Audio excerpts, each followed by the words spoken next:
And after the war is over, you rebuild Germany and you rebuild Japan. And the black man here in America, not living in a decent house, without a job, his children destroyed.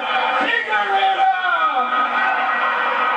You gotta be sober to see the tricks that's going down to rob you of your future, black man and woman. We fought in Vietnam and in Korea. Figure it out. What is Martin Luther King's life worth to us? Figure it out.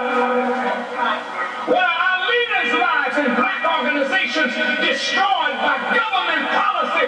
Figure it out. And when you lay down what you owe us the whole damn country, and we're not asking for that. Figure it out.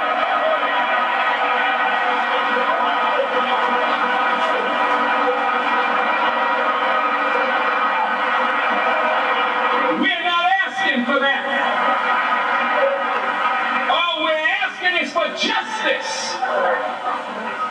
And that's the time. If you don't give us justice, you may lose it all.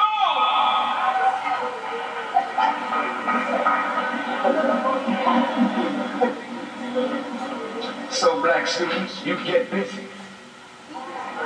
And you stop all this partying and foolishness. And you get your act together. As of tonight, you put down that reefer. And you put down that crack. And those pills and that drugs. And get your head screwed on right. You cannot live today with a half-high head. You gotta be sober to see the tricks that's going down to rob you of your future, black man and woman. Reverend Louis Farrakhan, Louis Farrakhan, tell Farrakhan, Nation of Islam leader Louis Farrakhan. Every time you go to school, turn on your television, they're teaching you about the Holocaust. And the Jews never get tired of telling you about how Hitler put them in ovens. Why do you get tired when somebody starts telling you how white people put you in ovens, put you in chains, hung you on trees, drowned you in the rivers and the lakes, castrated you, imprisoned you falsely? You say the minister teaching hate.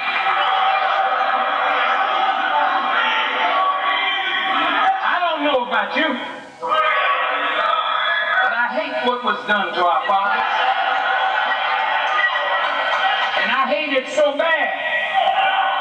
I want to make sure that we remember so that we'll never allow that to ever happen to us and our children again. They told us America was the land of freedom, but history tells a different story. Behind the flags and speeches lies a record of struggle, where black people have had to bleed for the right to exist as human beings. Minister Louis Farrakhan warned us that power never gives up its grip willingly, and that the very nation we live in has worked tirelessly to keep us bound. From stolen businesses to silenced leaders, from false promises of partnership to the crushing weight of systemic control, the evidence is everywhere. In this video, we break down the words they never wanted you to hear and expose the lessons hidden in plain sight. Let's begin. Now, we know that the most powerful country on earth is the United States of America. It would be foolish for us to think that the prophets could see and didn't see America in their prophetic utterances. The most powerful nation on earth, the most powerful nation in the last 6,000 years, and a nation in which is another nation. An entire people swallowed up by another people. Oppressed by that powerful people. And that people refuse to let you go or give you justice.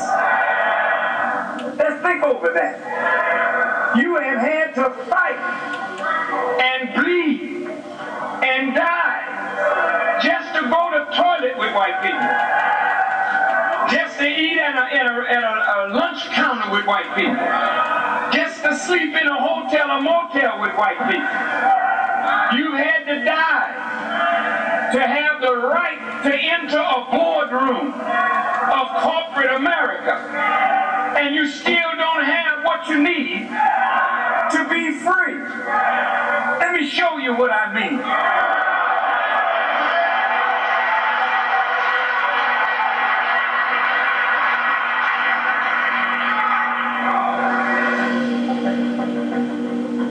You refuse to believe that the rulers of America are your open enemy. You believe that these people are your friends. This is because you don't know what an enemy is.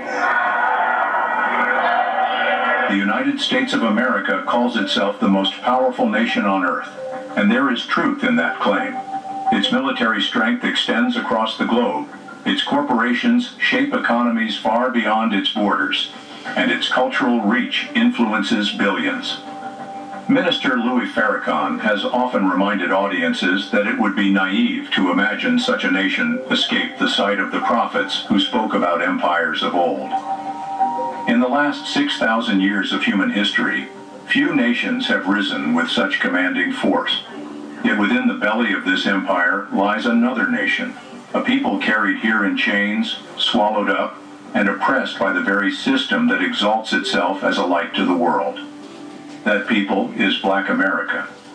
The struggle for dignity has been relentless. To use a public restroom without harassment was not a given but a fight. To sit at a lunch counter, to stay at a hotel, to cast a ballot, to sit on a corporate board, these are rights that required sacrifice, jail time, and often blood. During the Civil Rights Movement, names like Medgar Evers, Fannie Lou Hamer, and Martin Luther King Jr. became immortal because they faced down the brutal opposition of a system that refused to recognize the humanity of black citizens. Even today, nearly 60 years after the passage of the Civil Rights Act, disparities remain in housing, education, health care, and wealth. The numbers confirm the inequality. According to the Federal Reserve's 2023 survey, the median wealth of white families is more than 6 times that of black families. Such gaps are not accidents. They are the continuation of a long history of exclusion. Farrakhan's words strike at the heart of the illusion many hold about America. Too often, black people are encouraged to see the rulers of this nation as friends or allies, when the evidence points in another direction. From slavery to Jim Crow to mass incarceration, the institutions of America have systematically denied freedom and equality to black people. When a power denies your humanity generation after generation, it cannot be called a friend. To mistake it for one is to leave yourself defenseless. This is not a call to hatred. It is a call to clarity. An enemy is defined not by how they smile in public, but by the harm they cause and the freedom they deny. Farrakhan challenged his listeners to recognize this reality, not so they would be consumed by bitterness, but so they would no longer live under deception. Only when a people recognize the forces against them can they organize to protect themselves and pursue genuine liberation. The prophets of old warned of empires that rose high only to fall when they mistreated the vulnerable. America.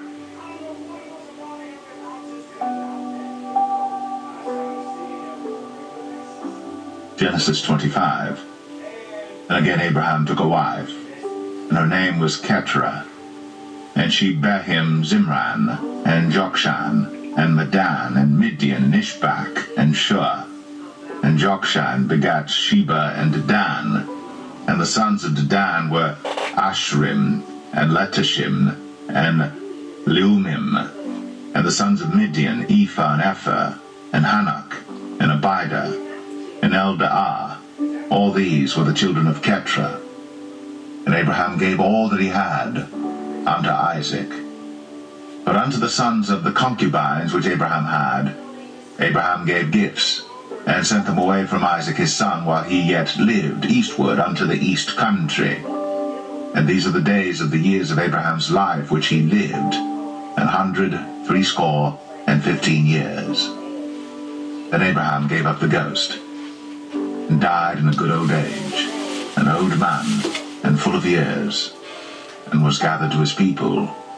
And his sons Isaac and Ishmael buried him in the cave of Machpelah in the field of Ephron the son of Zohar the Hittite, which is before Mamre, the field which Abraham purchased of the sons of Heth.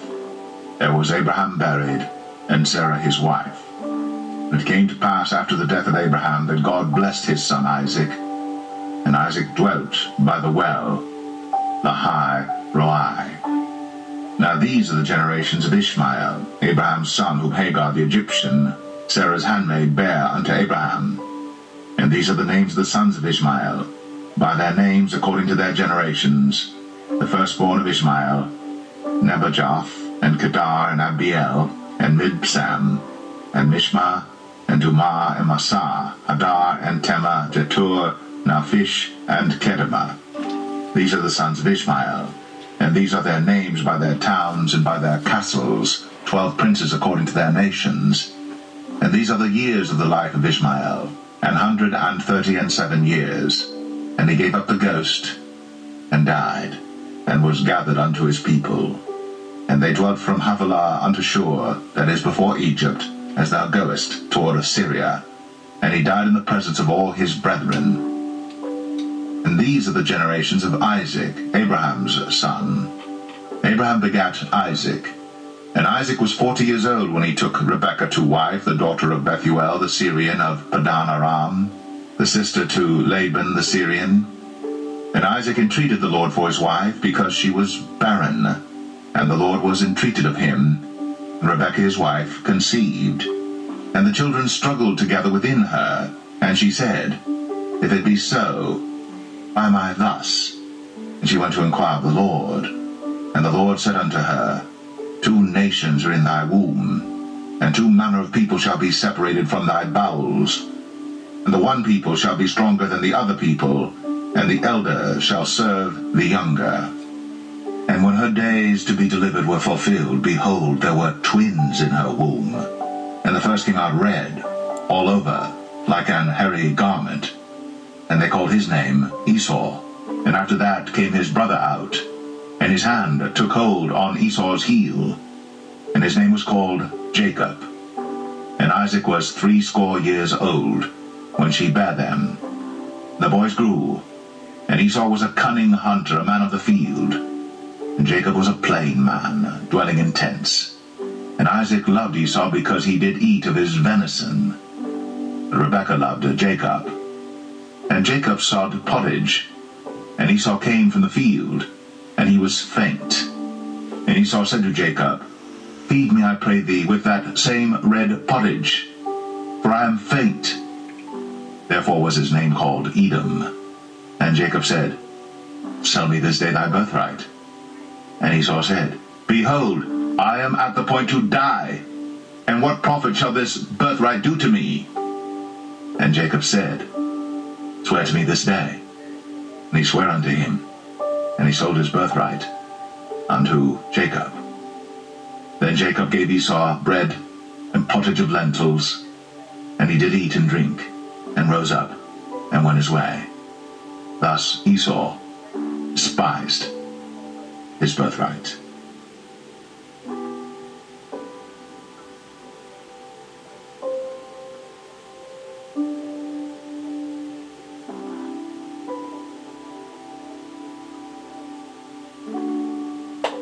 Acts 7. Then said the high priest, Are these things so? And he said, Men, brethren, and fathers, hearken. The God of glory appeared unto our father Abraham when he was in Mesopotamia, before he dwelt in Sharan, and said unto him, Get thee out of thy country, and from thy kindred, and come into the land which I shall show thee.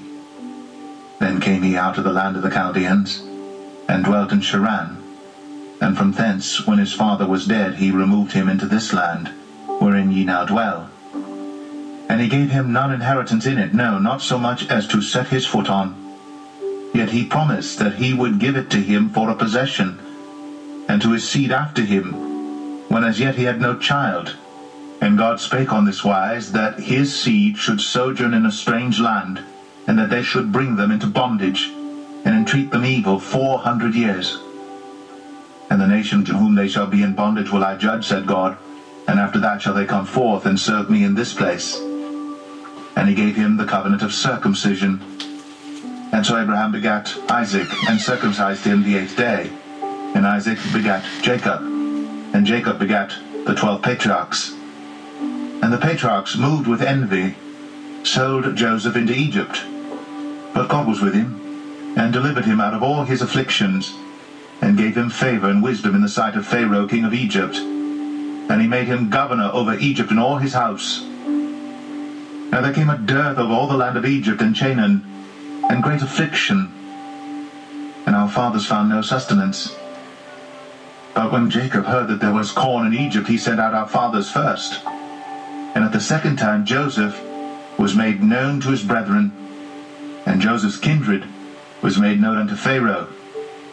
Then sent Joseph, and called his father Jacob to him, and all his kindred 75 souls.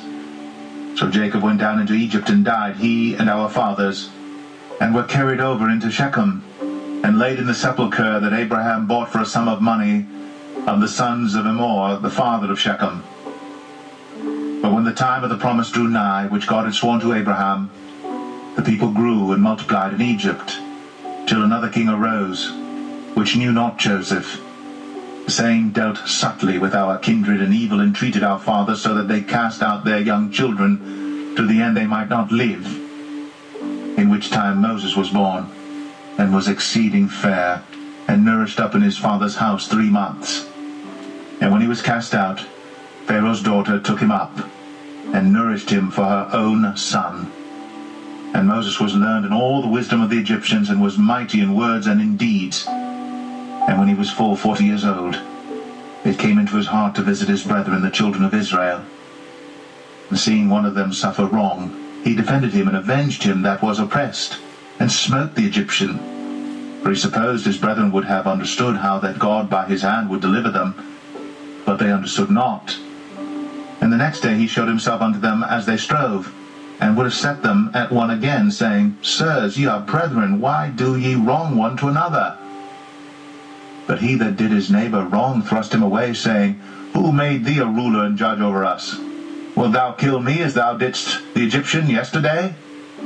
Then fled Moses at this saying, and was a stranger in the land of Midian, where he begat 2 sons.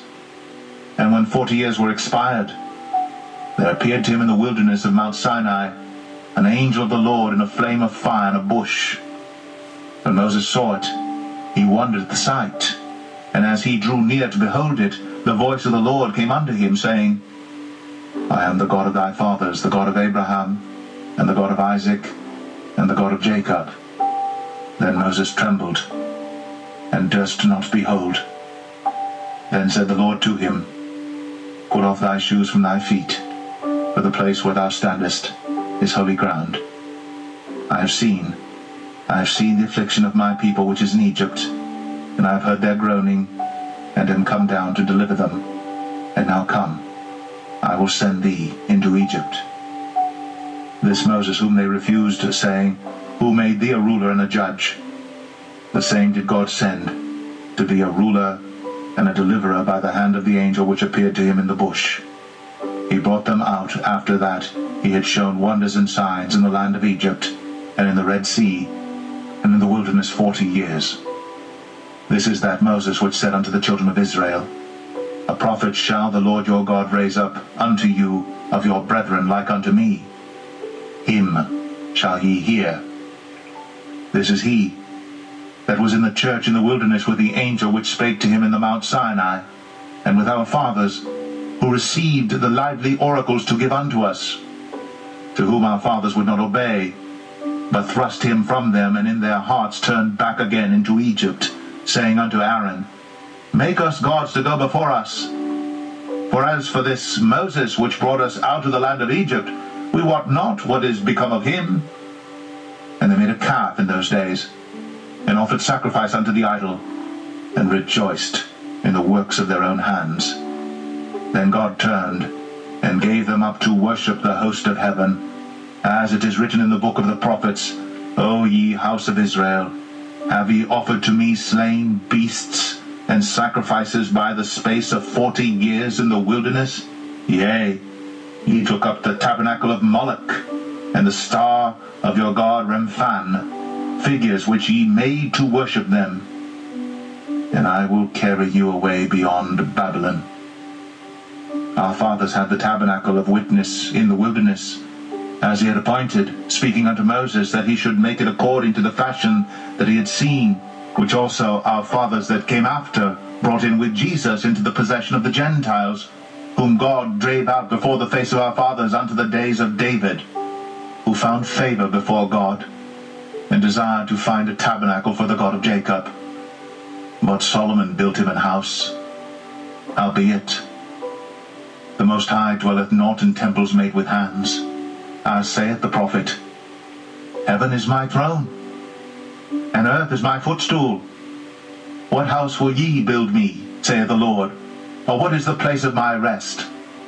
Hath not my hand made all these things? Ye stiff-necked and uncircumcised in heart and ears, ye do always resist the Holy Ghost, as your fathers did, so do ye. Which of the prophets have not your fathers persecuted? And they have slain them which showed before of the coming of the just one, of whom ye have been now the betrayers and murderers, who have received the law by the disposition of angels, and have not kept it. When they heard these things, they were cut to the heart, and they gnashed on him with their teeth. But he, being full of the Holy Ghost, looked up steadfastly into heaven, and saw the glory of God, and Jesus standing on the right hand of God, and said, Behold, I see the heavens opened, and the Son of Man standing on the right hand of God. Then they cried out with a loud voice, and stopped their ears, and ran upon him with one accord, and cast him out of the city, and stoned him. And the witnesses laid down their clothes at a young man's feet, whose name was Saul.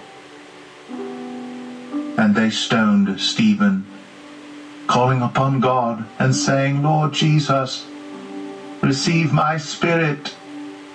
And he kneeled down and cried with a loud voice, Lord, lay not this sin to their charge. And when he had said this, he fell asleep.